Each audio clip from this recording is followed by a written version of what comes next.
sa lupa'y para akong inaalon at nalulunod sa batikos ng mundo, sa kung ano lamang ang kaya ko.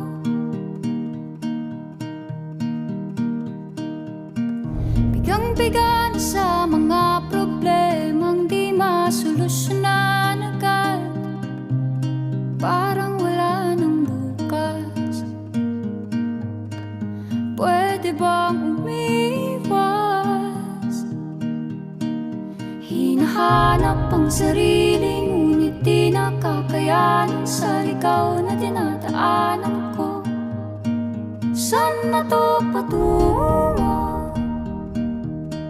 Saan ako patungo? Dahan-dahan